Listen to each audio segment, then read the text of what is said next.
இந்த அறிவு திருவிழா பார்த்த பிறகு சொல்லுகிறேன், என்னுடைய நம்பிக்கை வீண் போகல என்று சொல்வதை விட நான் நினைச்சதை விட சிறப்பாகவே ஏற்பாடு செஞ்சிருக்கீங்க. வள்ளுவர் கோட்டத்தில் என்ன சொல்றேன், தம்பி உதயநிதியோட கொள்கை பிடிப்பு மிக்க செயல்பாடுகளை பார்க்கிறப்போ ஐயன் வள்ளுவர் சொன்னாரு, மகன் தந்தை காற்றும் உதவி இவன் தந்தை என்னோற்றான் கொள்ளெனும் சொல்லேன். அந்த குரலுக்கு ஏற்ப தம்பி உதயநிதி செயல்படுகிறான்னு பெருமையோடு சொல்றேன். அந்த பெருமையோடு அவருக்கு ஒரு வேண்டுகோள் வைக்க விரும்புகிறேன். இந்த அறிவு திருவிழாவை இத்தோடு நிறுத்தாமல் தொடர்ந்து ஆண்டுதோறும் நீங்கள் நடத்திட வேண்டும். ஏதோ கட்சியை தொடங்கணும், அடுத்த முதலமைச்சர் நான் தான் அறிவிச்சோம்னு நாம் ஆட்சிக்கு வரல. இன்னும் சில அறிவியலிகள் திமுக போல வெற்றி பெறுவோம்னு பகல் கனவு காண்றாங்க. திமுக போல் வெற்றி பெற திமுக போல் உழைப்பும் அறிவும் தேவை. ஒரு சூரியன், ஒரு சந்திரன், ஒரு திமுக தான். இப்படி ஒரு இயக்கம் இந்த மண்ணில் தோன்ற முடியாது. திராவிட முன்னேற்ற கழகத்தோட 75ஆம் ஆண்டு பயணத்தை நினைவு கூறக்கூடிய இந்த விழாவிற்கு அறிவு திருவிழான்னு உதயநிதி பேர் வச்சிருக்கிறார். இதை விட பொருத்தமான தலைப்பு வேற இருக்க முடியாதுன்னு தான் சொல்லணும். கழகத்தை தொடங்கினது அறிஞர் அண்ணா. 50 ஆண்டு காலம் அதை கட்டி காத்தவர் நம்முடைய முத்தமிழறிஞர் கலைஞர். கழகத்தினுடைய முதல் தலைமையகம் பெயர் என்னன்னா அறிவகம். தலைவர் கலைஞர் கட்டிய தற்போதைய தலைமையகத்தோட பேரு அறிவாலயம். இப்படி அறிவை மையப்படுத்தி அறிவொளியை பரப்புவதையே தலையாய கடமையாக நினைச்சு இயங்கி வரக்கூடிய கட்சியோட 75ஆம் ஆண்டு கொண்டாட்டத்தை அறிவு திருவிழான்னு சொல்லாம வேற என்ன சொல்லி அழைக்க முடியும்? உலக பொதுமறை வழங்கிய வள்ளுவருக்கான இந்த கூட்டத்தில் தலைவர் கலைஞர் விரும்பிய அறிவு திருவிழாவை ஏற்பாடு செய்துள்ள இளைஞரணியின் செயலாளர் கொள்கை இளவல் தம்பி உதயநிதி அவர்களையும் அவருக்கு துணை நிற்கக்கூடிய இளைஞரணியினுடைய தம்பிமார்களையும் நெஞ்சார பாராட்டுகிறேன். தலைமை கழகத்தின் சார்பில் அவர்களை மனதார வாழ்த்துகிறேன் வாழ்த்துகிறேன் வாழ்த்துகிறேன். கடந்த ஒரு மாத காலமாக இந்த அறிவு திருவிழாவுக்கான பணிகள் தம்பி உதயநிதி அவர்கள் மும்முரமாக ஈடுபட்டு அந்த பணியை அவர் எந்த அளவிற்கு தன்னை ஒப்படைத்துக் கொண்டு பணியாற்றிக் கொண்டிருக்கிறார் என்பதை முரசொலி செய்திகள் தொடர்ந்து வந்து கொண்டே இருந்தது. நானும் சரி அப்படி என்னதான் நிகழ்ச்சியை ஏற்பாடு செய்யறாங்கன்னு பார்ப்போம் அப்படின்னு காத்துக்கிட்டு இருந்தேன். நான் எதையும் கேட்கல இடையில. இந்த அறிவு திருவிழா பார்த்த பிறகு சொல்லுகிறேன், என்னுடைய நம்பிக்கை வீண் போகல என்று சொல்வதை விட,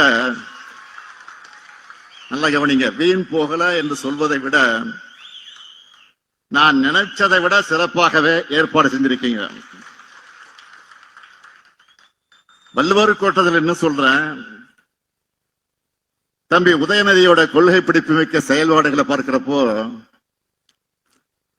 ஐயன் வள்ளுவர் சொன்னாரு, மகன் தந்தை காற்றும் உதவி இவன் தந்தை என்னோற்றான் கொள்ளெனும் சொல்லேன். அந்த குரலுக்கு ஏற்ப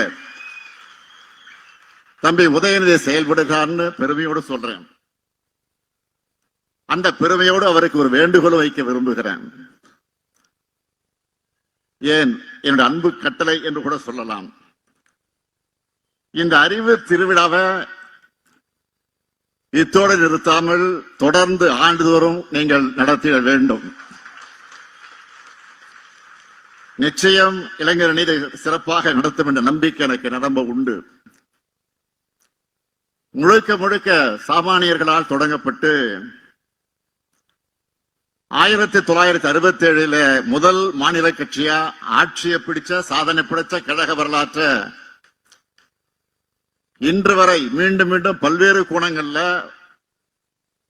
பல ஆய்வாளர்கள் ஆர்வத்தோடு ஆராய்ச்சி பண்ணிக்கிட்டே இருக்காங்க. ஏதோ கட்சியை தொடங்கணும், அடுத்த முதலமைச்சர் நான் தான் அறிவிச்சோம்னு நாம் ஆட்சிக்கு வரல. கழகத்தோட தலைவர்கள் இருந்து கடைகோடி தொண்டர் வர சுற்றி சுழன்று பணியாற்றினாங்க. 18 ஆண்டுகள் உயிரை கொடுத்து ஒவ்வொருத்தரும் உழைச்சாங்க. எத்தனை பத்திரிகைகள், எத்தனை புத்தகங்கள், எத்தனை கூட்டங்கள், எத்தனை கொள்கை வகுப்பெடுப்புகள், நாடகங்கள், திரைப்படங்கள், எத்தனை போராட்டங்கள், எத்தனை சிறைவாசங்கள், எத்தனை தியாகங்கள், எத்தனை துரோகங்கள். திமுக உழைத்த உழைப்பு சாதாரண உழைப்பல்ல. சமூகத்துல சரிவாதி மக்கள் படிப்பறிவு கூட இல்லாத இருந்த காலகட்டத்தில் குக்கிராமத்தில் இருக்கக்கூடிய முடி திருத்தும் கூடிய சலூன் கூட மக்களின் சிந்தனையை திருத்துகிற மையமாக செயல்பட்டுச்சு. சைக்கிள் கடைன்னு ஒரு இடம் விடாம திராவிட இயக்க இதழ்கள் ஒரு திமுக காரர் வாசிக்க அவரை சுத்தி 10 பேர் செவி வழியாக கேட்டு உலக வரலாற்றை தெரிஞ்சுக்கிட்டாங்க. கிராமத்தில் இருக்கிறவங்களும் கியூபா புரட்சியை தெரிஞ்சு வச்சிருந்தாங்க. ரஷ்ய புரட்சி பத்தி படிச்சு ஊக்கமும் உறுதியும் பெற்றாங்க. இப்படி நாம் பெற்ற வெற்றி என்பதை இனி யாரும் படைக்க முடியாத வரலாற்று சாதனை. இந்த வரலாறு பற்றியெல்லாம் தெரியாத சிலர் நம்மை மிரட்டி பார்க்கிறாங்க. இன்னும் சில அறிவியலிகள் திமுக போல வெற்றி பெறுவோம்னு பகல் கனவு காண்றாங்க. திமுக போல் வெற்றி பெற திமுக போல் உழைப்பும் அறிவும் தேவை. ஒரு சூரியன், ஒரு சந்திரன், ஒரு திமுக தான். இப்படி ஒரு இயக்கம் இந்த மண்ணில் தோன்ற முடியாது. இந்த வரலாற்றையும் நம்மோட கொள்கையையும் தம்பி உதயநிதி இளைய தலைமுறையினர் கொண்டு சேர்த்ததால் தான், சேர்க்கிற காரணத்தால் தான் இளைஞரணி செயலாளராக அவர் பொறுப்பேற்றதிலிருந்து லட்சக்கணக்கான இளைஞர்களை கழகத்திற்குள்ள கொண்டு வந்திருக்கிறார். அவங்களுக்கு பாசறை கூட்டங்களை நடத்தி இருக்கிறார். முரசுரையினுடைய கடைசி பக்கத்தில் பாசறை பக்கமாக மாற்றினார். கொள்கைகளை பரப்ப முத்தமிழ் பதிப்பகத்தை தொடங்கினார். தொகுதிதோறும் கலைஞர் நூலகங்களை திறக்கிறார். உங்களை போன்ற இளம் பேச்சாளரை உருவாக்கி இருக்கிறார். இப்ப இந்த அறிவு திருவிழா மூலமாக இளம் எழுத்தாளர்கள், ஆராய்ச்சியாளர்கள் உருவாக்கிட்டு இருக்கிறார். இதுதான் தந்தை பெரியார் செய்த பணி, பேரறிஞர் அண்ணா செய்த பணி, கலைஞர் செய்த பணி, நான் விரும்பும் பணி. இதை உதயநிதி செய்கிற காரணத்தால் தான் தந்தை என்பதை விட இந்த இயக்கத்தோட முதன்மை தொண்டன் என்ற வகையிலே நான் பெருமகிழ்ச்சி அடைகிறேன். இன்னைக்கு வெளியிட்டிருக்கக்கூடிய காலத்தின் நிறம் கருப்பு சிவப்பு புத்தக தலைப்பிலேயே நம்ம இயக்கம் எத்தகைய மாபெரும் அறிவு கருவூலமாக, கொள்கை தேர்வுடைய கோட்டமாக இருக்குன்னு வெளிப்படுத்தி இருக்காங்க. நம்மோட 75 ஆண்டு கால வரலாற்றையும் சாதனைகளையும் 1120 பக்கங்கள்ல உருவாக்க ஆலோசனை வழங்க நம்முடைய மதிப்பிற்குரிய சிந்தனை கருவூலம் ஐயா திருநாவுக்கரசு அவர்கள், ஊடகவியலாளர்கள் திருமாவேலன் அவர்கள், விஜயசங்கர் அவர்கள், கோவில் செழியன் அவர்கள் ஆகியோரையும், தொகுப்பாசிரியர் செந்தில், கருணா, திவாகர், நிறை மகேந்திரன், பிரகாஷ், கௌதம் ராஜ், பன்னீர் பெருமாள்னு எல்லோரையும் பாராட்டுறேன், வாழ்த்துறேன். திராவிட இயக்கத்துக்கு சார்பானவங்க மட்டும் இல்ல, திராவிட இயக்கத்துக்கு வெளியில இருந்து செயல்படுறவங்களும் திராவிட இயக்கத்தை விமர்சிப்பவங்களும் கூட கட்டுரைகளை எழுதியிருக்காங்க. இத்தனை கட்டுரையாளர் பார்வைகளை இப்படி ஒரு புத்தகம் உருவாகிறது மிகவும் சிறப்பு. இந்த புத்தகத்தை எல்லோரும் படிக்கணும், கண்டிப்பா படிக்கணும். இந்த நேரத்தில் இளைஞர்களுக்கு நான் ஒரு கோரிக்கை வைக்க விரும்புகிறேன். இந்த புத்தகத்தில் இருக்கிற கட்டுரைகளை காலத்துக்கு ஏற்ற மாதிரி வீடியோக்களாக மாற்றி சோசியல் மீடியாவில் எல்லாம் இளைஞர்களுக்கும் கொண்டு போய் சேர்க்கணும். நான் ஏன் இதை சொல்றேன்னா, அன்னை சோனியா காந்தி முதல் அகில இந்திய தலைவர்கள் அனைவரும் தங்கள் பார்வையில நம்மை அளவிட்டு எழுதியிருக்காங்க. இதுல ஒரு மாநில கட்சிய அகில இந்திய தலைவர்களும் மற்ற மாநில தலைவர்களும் புகழ்ந்து எழுதுகிற சாதாரணமாக எங்க நடந்துறாரு. முக்கியமான தலைவர்கள் நம்ம இயக்கத்தை பத்தி சொன்ன கருத்துக்கள்ல ஹைலைட்டா ஒரே வரியில மட்டும் நான் இங்க பகிர்ந்துக்கணும் நான் விரும்புறேன். என்னுடைய அன்புக்குரிய அருமை சகோதரர் ராகுல் காந்தி அவர்கள் ஒடுக்குமுறையிலிருந்து மக்களை மீட்ட இயக்கம்னு சொல்லி இருக்கிறார். மதிப்பிற்குரிய லாலு பிரசாத் அவர்கள் சமூக நீதிக்காக 75 ஆண்டுகள் போராடிய இயக்கம்னு பாராட்டி இருக்கிறார். மதிப்புக்குரிய சரத்பவார் அவர்கள் கூட்டாட்சியினுடைய வலிமையான பாரம்பரியம் சொல்லி இருக்கிறார். மதிப்புக்குரிய அகில இந்திய கம்யூனிஸ்ட் இயக்கத்தினுடைய தலைவர் டி ராஜா அவர்கள் சமத்துவத்தின் முகமாக இதை பார்க்கிறேன் என்று அவர் பாராட்டியிருக்கிறார்.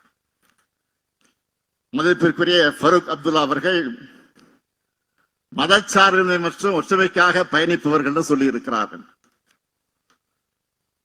நம்முடைய அன்பிற்குரிய அகிலேஷ் என்ன சொல்லுகிறார்? எங்களுக்கும் திமுக இருப்பது லட்சியங்களுக்கான ஒருவன் சொல்லி இருக்கிறார். சகோதரர் தேஜஸ்வி அவர்கள் பீகார் மாநிலத்தினுடைய முதலமைச்சராக விரைவில் வர இருக்கக்கூடிய எதிர்பார்த்து கொண்டிருக்கக்கூடிய தேஜஸ்வி அவர்கள் நம்ம ஜனநாயகத்தின் தோழனாக பார்க்கிறார். அவர் மரியாதைக்குரிய அரவிந்த் கெஜ்ரிவால் அவர்கள் அனைவரையும் உள்ளடக்கிய இந்தியாவை கட்ட நினைக்கும் இயக்கம்னு சொல்கிறார். இப்படி இந்தியாவை போற்றும் இயக்கமாக நம்ம திராவிட முன்னேற்ற கழகம் வளர்ந்திருக்கு. இந்த சாதனைகளும் வளர்ச்சியும் தான் பலருடைய கண்களை உறுத்துது. நாம் பேசும் சமூக நீதி, சுயமரியாதை, மாநில சுயாட்சி, கூட்டாட்சி ஆகிய கருத்துக்கள் இன்றைக்கு இந்தியா முழுமைக்கு பரவிடுச்சு. என்னடா இவங்க தமிழ்நாட்டிலே முடக்க நினைச்சா இந்தியா முழுக்க தாக்கத்தை ஏற்படுத்துறாங்கன்னு கோவப்படுறாங்க. நான் பெருமையோடு சொல்றேன், இந்த அறிவு திருவிழா திராவிடம் வெல்லும், அதை காலம் சொல்லும் என்கிற அந்த முழங்கக்கூடிய திருவிழா இது. இதை ஏற்பாடு செஞ்சிருக்கக்கூடிய, இதில் இடம்பெற்றிருக்கக்கூடிய புத்தக கண்காட்சியில இருப்பது வெறும் திமுக புத்தகங்களையும் திராவிட இயக்க புத்தகங்களையும் மட்டும் வைக்காம பொது உடைமை இயக்க புத்தகங்கள், அம்பேத்கரிய புத்தகங்கள், பெண்ணிணைய புத்தகங்கள், அனைத்து வகைப்பட்ட அரசியல் புத்தகங்களும் களமா முற்போக்கு புத்தக கண்காட்சியை ஏற்பாடு செஞ்சிருக்கிறாங்க. முற்போக்கு கருத்துக்களை மக்களிடம் அறிமுகப்படுத்தி அவங்களை எழுச்சி பெற வைக்கிற என்ற பெயர் தந்தை பெரியார் செஞ்சிருக்கக்கூடிய பணியை நீங்க தொடர்ந்து செய்வது எனக்கு பெருமையாக இருக்கு. இங்க இருக்கக்கூடிய இளைஞர்கள் தம்பிமார்களை பார்க்கிறப்போ இது கூடி களையும் கூட்டம் அல்ல, காலந்தோறும் கொள்கைகளை கூறுகட்டிக் கொள்ளும் கூட்டமாக இருக்கிறத காரணத்தால் தான் எத்தனை பெரிய எதிரிகளாக வந்தாலும் எத்தனை பெரிய தந்திரங்களை கொண்டு நம்ம வீழ்த்த முடியலன்னு உணர்த்துது. கொள்கை ரீதியா திமுகவை வீழ்த்த முடியாத காரணத்தால் தான் இப்போ தேர்தல் ஆணையம் மூலமா திருட்டுத்தனமா குறுக்கு வழியில வீழ்த்த முடியுமான முயற்சி பண்ண பாக்குறாங்க. அதுதான் SIR. மறந்துடாதீங்க. ஏன் அந்த SIR அவசர அவசரமாக நடத்தணும்? தேர்தல் நேரத்தில் குழப்பத்தை ஏற்படுத்தக்கூடிய இது வேணாம்னு எல்லா அரசியல் கட்சிகளும் வேண்டாம் என்று சொல்லியும் ஏன் நடத்தணும்? இந்த கேள்விகளுக்கு பதில் சொல்லாம, இதையெல்லாம் காது கொடுத்து கேட்காம தேர்தல் ஆணையம் SIR பணிகளை தொடங்கிட்டாங்க. இதுக்கு எதிராக சட்ட ரீதியாகவும் அரசியல் ரீதியாக நாம் போராடிக்கிட்டு இருக்கோம், போராட போறோம், தொடர்ந்து போராட போறோம். அது வேற. இந்த நேரத்தில் இங்க இருக்கக்கூடிய இளைஞர்களை பெரியமார்கள் நான் கேட்க விரும்புவது, களத்துல வேலை செய்கிற நீங்க எந்த ஒரு போலி வாக்காளரும் இடம்பெறாம பார்த்துக்கணும். உண்மையான நம்ம வாக்காளர்கள் விடுபடாம பார்த்துக்கணும். யாருடைய வாக்குறுதியும் பறிபோகாம பார்த்துக்கணும். அதுக்கான களப்பணி ஆற்றணும். நம்ம இயக்க வரலாறு முழுக்கவே போராட்ட வரலாறு தான். நம்முடைய போராட்ட வரலாற்றை நினைவூட்டும் கொள்கை திருவிழா தான் இந்த அறிவு திருவிழா. முற்போக்கு விழாவா? கருப்பு, சிவப்பு, நீலம் சேர்ந்திருக்கிறப்போ எந்த காவியாலும் நம்ம எதுவும் செய்ய முடியாது. இந்தியாவின் ஜனநாயகத்தையும் தமிழ்நாட்டு எதிர்காலத்தையும் காக்க 2019 முதல் தொடரக்கூடிய நம்முடைய பயணம் 2026 மாபெரும் வெற்றியை பெறும். திராவிட மாடல் 2.0 ஆட்சி அமையும். தந்தை பெரியாரின், பேரறிஞர் அண்ணாவின், தலைவர் கலைஞரின், இந்த முத்துவேல் கருணாநிதி ஸ்டாலின் கொள்கை வாரிசுகள் இருக்கும் வரையும் தமிழ்நாடு தலை குனியாது, தமிழ்நாடு போராடும், தமிழ்நாடு வெல்லும். நன்றி, வணக்கம்.